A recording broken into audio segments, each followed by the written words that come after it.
Assalamualaikum warahmatullahi wabarakatuh. Selamat siang semuanya. Terima kasih kepada Ibu Rina selaku dosen pengajar mata kuliah maternitas. Tak lupa juga ucap syukur kehadirat Allah Subhanahu wa taala karena sampai hari ini kita masih bisa bertatap muka seperti ini. Izinkan saya untuk menjelaskan materi yang ingin saya jelaskan, yaitu anemia pada ibu hamil.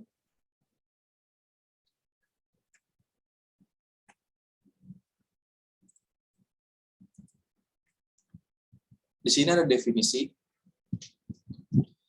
Anemia adalah suatu kondisi di mana kadar hemoglobin atau Hb kurang dari 12 gram per sen. Orang awam menyebutnya kurang darah, tapi bukan darah rendah atau tensi darahnya yang rendah. Anemia dalam kehamilan adalah kondisi ibu hamil dengan kadar hemoglobin kurang dari 11 gram per sen di trimester 1 dan 2, lalu kurang dari 10,9 gram per sen di trimester 3. Di sini ada penyebab anemia. Yang pertama ada pendarahan akut, yang kedua ada malnutrisi atau kurang gizi, yang ketiga ada kurang zat besi dalam diet, yang keempat ada penyakit kronis seperti TBC, malaria, kecakingan, dan lain-lain. Di sini ada gejala anemianya. Gejala anemia pertama ada 5L, lemah, letih, lesu, lelah, dan lalai. Yang kedua ada pusing sampai berkunang-kunang. Yang ketiga ada nafsu makan menurun. Yang keempat ada sering sariawan, bibir pecah-pecah. Yang kelima kurang konsentrasi. Yang keenam mual muntah. Dan yang terakhir nafas pendek ketika anemianya sudah parah. Apa sih akibat anemia pada ibu hamil? Akibatnya adalah bisa mengalami abortus, bisa perdarahan selama kehamilan, bisa persalinan prematur pada janin, bisa gangguan pada janin, dan gangguan persalinan, dan masa nifas. Akibatnya apa kepada janin? Yang pertama, asfiksia intrauteri. Yang kedua, gangguan pertumbuhan janin. Yang ketiga, kematian janin dalam rahim. Yang keempat, bayi lahir dengan berat badan rendah. Yang kelima, bayi mudah terkena infeksi. Yang terakhir adalah kelainan bawaan atau spina bifida. Akibat anemia pada persalinan dan masa kehamilan. Yang pertama ada gangguan kontraksi. Ya, dia mengalami gangguan kontraksi. Yang kedua, atonia urteri. Yang ketiga, revensi plasenta. Yang keempat, gangguan involusi uteri. Yang kelima, luka sulit sembuh. Yang keenam, mudah terjadi infeksi pada masa nifas. Di sini ada pemantauan. Yang pertama, dilakukan pemeriksaan Hb minimal 2 kali selama kehamilan. Yang kedua ada hemoglobin jika lebih dari 11 gram sama dengan tidak anemia. Yang ketiga, jika Hb kurang dari 9 sampai 10 gram sama dengan anemia ringan. Yang keempat ada hemoglobin. Jika hemoglobinnya 7 sampai 8% gram, anemianya sedang. Dan yang terakhir, jika hemoglobinnya kurang dari 7 gram per sen sama dengan anemia berat. Gimana sih cara pencegahan dan penanganannya? Yang pertama ada konsumsi makanan yang mengandung zat besi.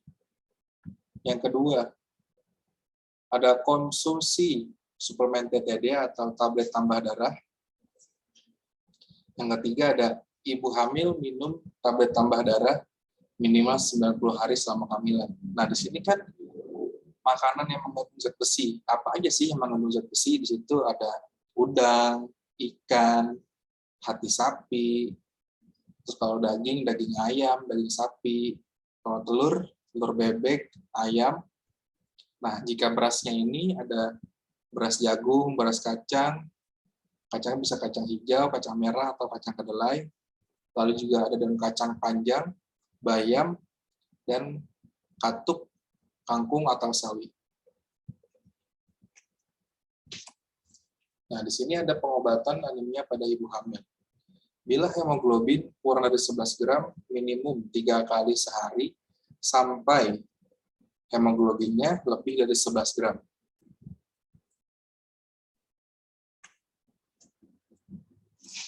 Lalu ada pemeriksaan hemoglobin ulang setelah 1 bulan. Lalu ada bila hemoglobin kurang dari 11 gram persen, pengobatan dilanjutkan sambil mencari penyakit penyerta. Lalu, ibu nifas minum tablet tambah darah 1 kali sehari, minimal 42 hari setelah melahirkan. Lalu ada pada anemia berat, harus dirawat di RS atau rumah sakit. Ya. Efek sampingnya apa aja sih jika mengonsumsi tablet tambah darah? Yang pertama ada mual, sembelit, BAB, warna hitam ini jangka pendek ya. Nah, untuk mengurangi efek tablet tambah darah, sebaiknya diminum sebelum tidur malam. Lalu, manfaat tablet tambah darah tidak dapat segera dirasakan karena ini efeknya jangka panjang. Nah, di sini ada slogan, hamil tetap cantik tanpa anemia. Ya, terima kasih. Itu saja yang ingin saya sampaikan.